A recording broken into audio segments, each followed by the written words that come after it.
G'day YouTubers, and welcome to episode 5 in the Offshore series. In this episode I'm going to cover the cathedrals. There's quite a lot of marks down that way and a lot of structure down that way. There's also quite a lot of reef that I don't think anyone knows about because I've never seen any marks on any of it.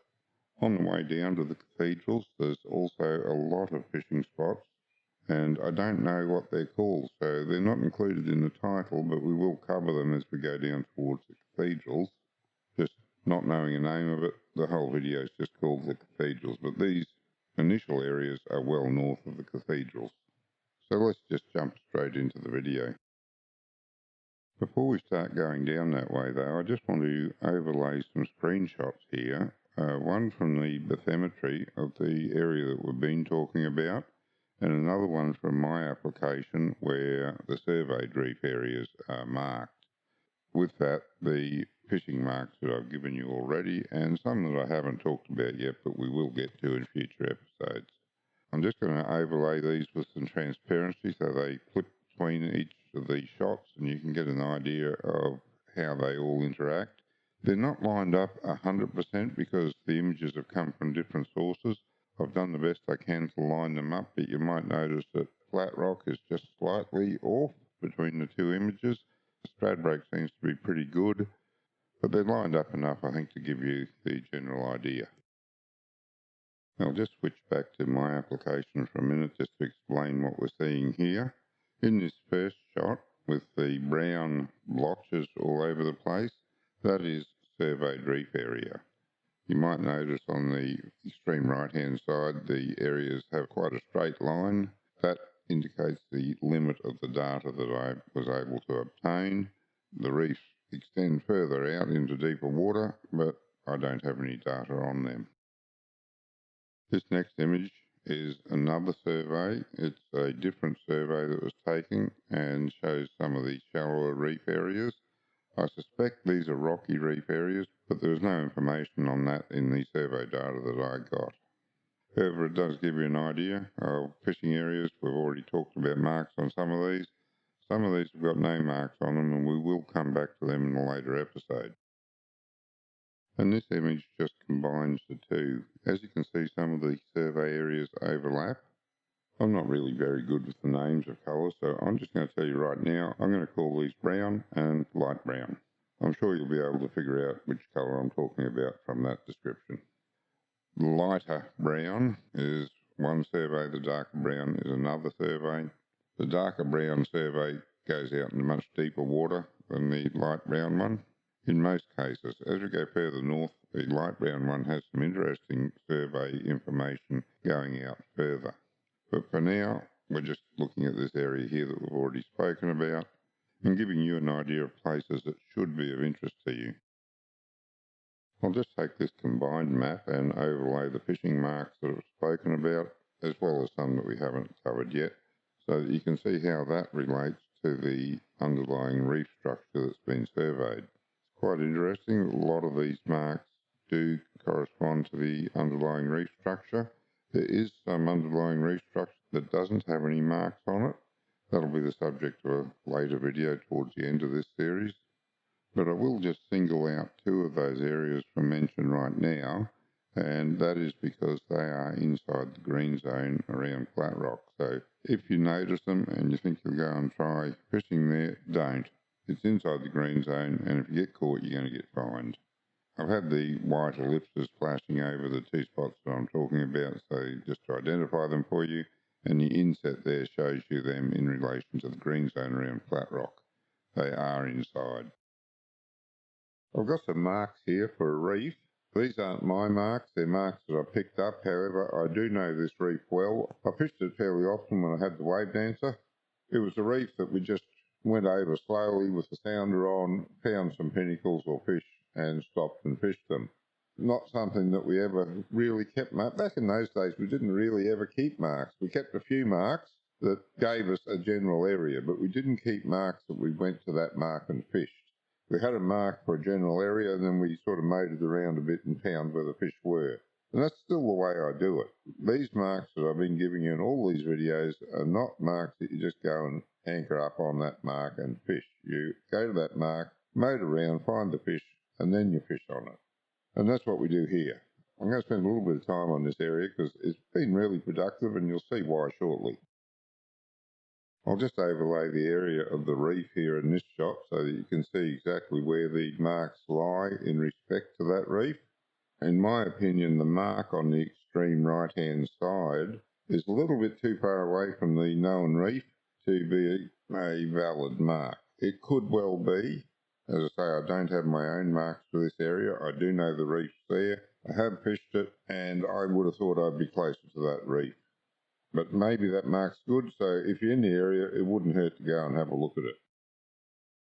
In my opinion, these next two marks, the green triangles on the north and south tips of this reef area, are the very important ones.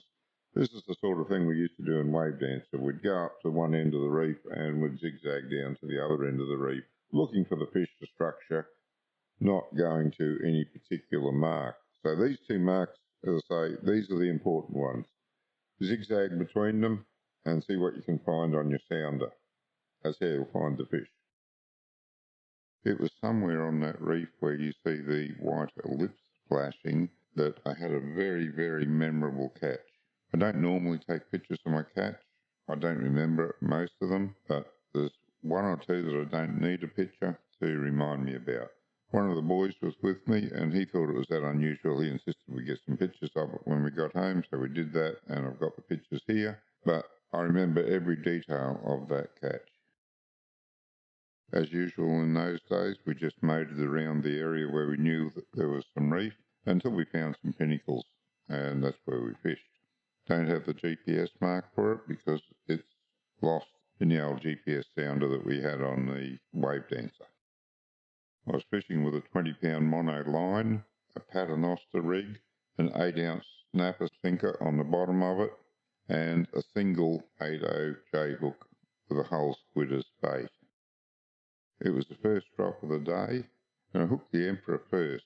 Now, somehow, just after the Emperor got on, just as I started to wind, the amberjack also got on that same hook. Incredible. I've never had it happen at any other time. The hook went inside the mouth of the Emperor and out the side, and then it went from the outside of the mouth on the amberjack to the inside, and I had both fish on that one hook. I fought them to get them to the top for over half an hour on a 20-pound line. And it was an Albie, a 6-inch Albie reel I was using at the time, on just a cheap old fiberglass rod. Nothing special at all. So anyway, that is my most memorable fishing story off that reef. And as I say, it was such a good effort that I remember every detail of it to this day. And that's going back 25 years maybe 30. It's going back a ways anyway. And there's another patch of broken reef at this mark. I've given that mark roughly in the centre of the patch. Again, you have to go to it and search around and see what you can find on the bottom. It's not a solid reef. None of these reefs are what I'd call solid. They're more what I'd call patchy reefs. There are pinnacles amongst them. You've just got to find them. Given the accuracy of a GPS these days, if you do find a pinnacle, it is worth putting a mark on it so you can go back to that pinnacle. But again, I reiterate, it's not worth fishing on a mark unless you can see fish on your sounder. This is another area of the patchy reef. It runs more or less from north-northeast to south-southwest, and I've given you the points on the north end and south end of it. It's another area where you sort of zigzag through it and see if you can find anything on your sounder. Now, this mark here is one that I picked up off the internet somewhere. It's near the reef, so I'm throwing it in here. I don't know it myself. It was supposed to be a mark for the cathedrals, but it's too far away from what I call the cathedrals to count as the cathedrals. If you're near it, a couple of minutes out of your way to give it a quick scan wouldn't hurt, just in case. And finally, we arrive at the cathedral marks. The ones here in green that you see are my marks. They're older marks. The GPSs weren't that accurate in those days, not like they are today, where you can come up within 10 feet of wherever you're supposed to be. So you may have to hunt around there a little bit, but there's so much structure in that area you shouldn't have any trouble finding structure.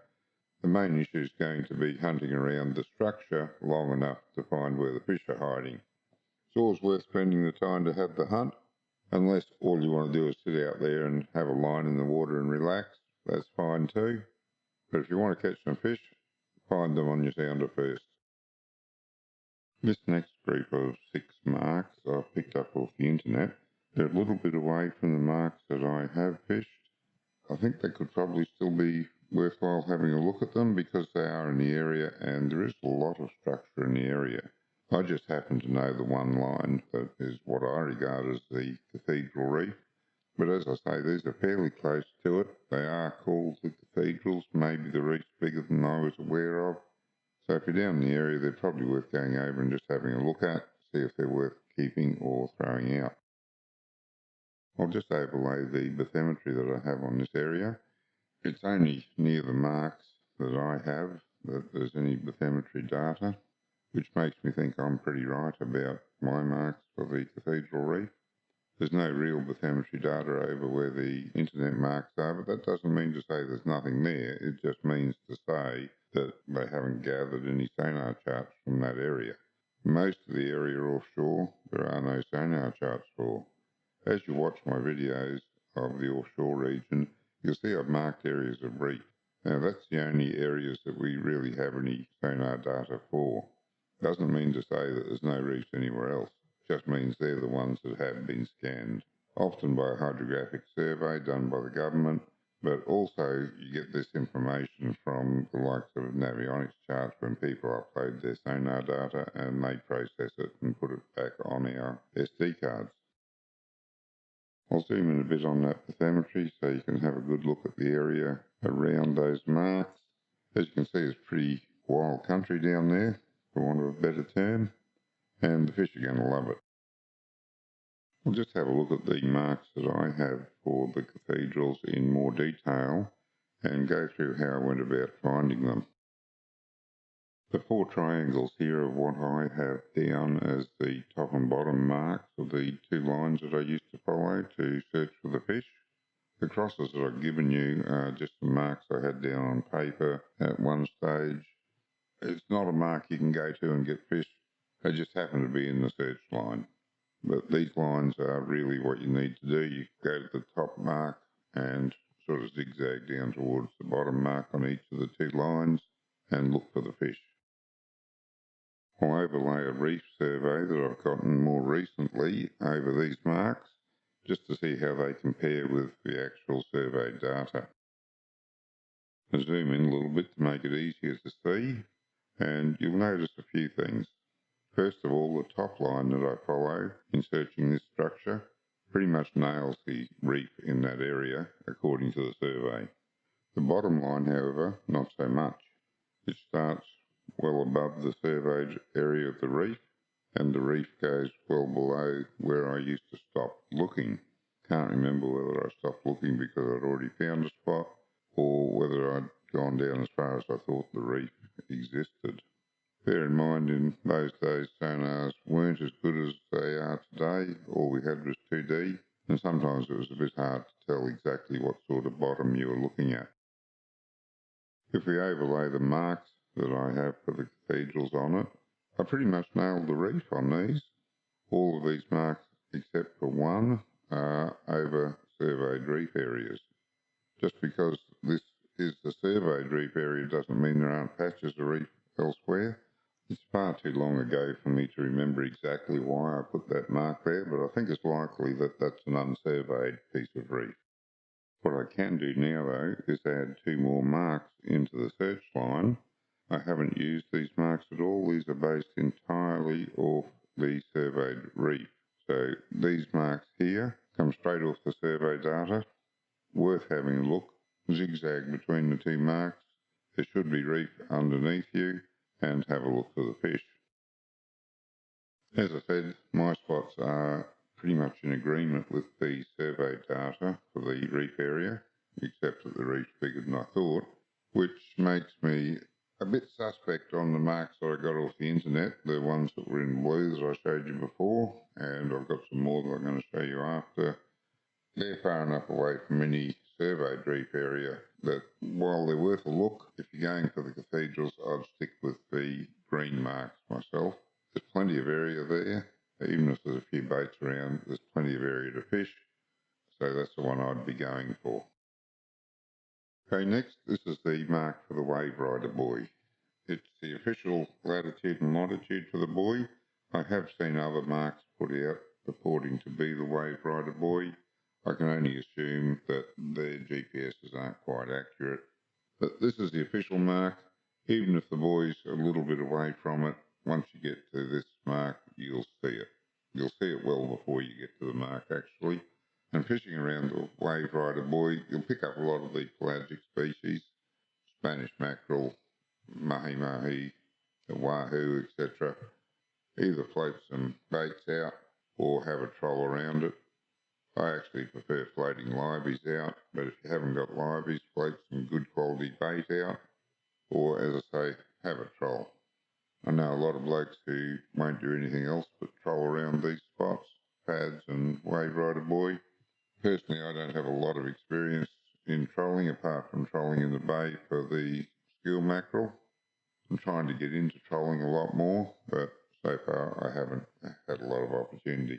Been more playing around and experimenting than doing any serious trolling yet. That's something I want to get into, so I guess this is one of the spots I'll try it at when I get around to it. These marks are some more that I picked up off the internet, and most of them purport to be the Cathedral Reef. My understanding of the Cathedral Reef is further north, where I've given you the previous marks. I haven't heard of this area being called the Cathedral Reef apart from the marks that I picked up on the internet. I do know there's some reef further south from these marks, but that's getting too far south to access from the South Passage Bar. You're better off going out through the Jumping Pin Bar to access that reef, and I will cover it in a future video series on where you can go outside the Jumping Pin Bar. I'm throwing these marks in there just because they're public marks, and you can have a look at them if you like. There's no evidence of structure, and I haven't been that far south from the South Passage Bar, nor have I gone that far north from the Jumping Pin Bar. It's an area I just haven't been into. So have a look at them or ignore them as you see fit. There's two screenshots here of the area that I know as the Cathedrals and that I've already given you the marks for with the green crosses. They're the marks that I have. These Navionics charts are just to show you the bottom contours as Navionics 3D view sees them. There's nothing special in the contour lines on the normal view, but the 3D view shows up the reefs that you want to fish on. And this last screenshot here from Navionics shows some of the marks that were to the west of the Cathedral marks, the ones I said I wasn't sure of, and just looking at the Navionics here, it appears there's more structure down there than I was aware of. So those marks might be more worth a look than I thought. Sometimes when I'm making these videos, I don't have all the screenshots that I want to display available before I start, and I do the recordings. And now that I've got to these screenshots, I can see that perhaps I was wrong when I said these marks might not have any structure down there. It looks like they do. And it follows from that that the marks further south, which I have never been that far south from South Passage Bar or north from the Jumping Pin Bar, may also have some structure there. So if you're not too far from the area, it might be worth a look. But if you're coming out South Passage Bar and you cover the reefs that I've given you, chances are you're not going to get that far south because you will have found somewhere to fish before you get there. And that's it for the video. You've got a fair bit of ground to cover there. If you go out the South Passage Bar with the idea of heading to the cathedrals, there's a whole lot of ground to look at before you get to the cathedrals. Unless you're aiming to meet a particular tide or time of day for fishing, I suggest you take it easy through these areas, have a scout around. You may find somewhere great to fish before you even get to the cathedrals. I hope this has helped you look for some new areas to fish. Those reefs that I've given you that don't have any marks on them, I don't often see many boats stop there. See a heap of boats packed around Middle Reef and Halfway Reef and all the well-known spots. But these isolated reefs, you see the odd boat there, but not too many. Thank you for watching this video. Hope you enjoyed it. Until next time, good fishing.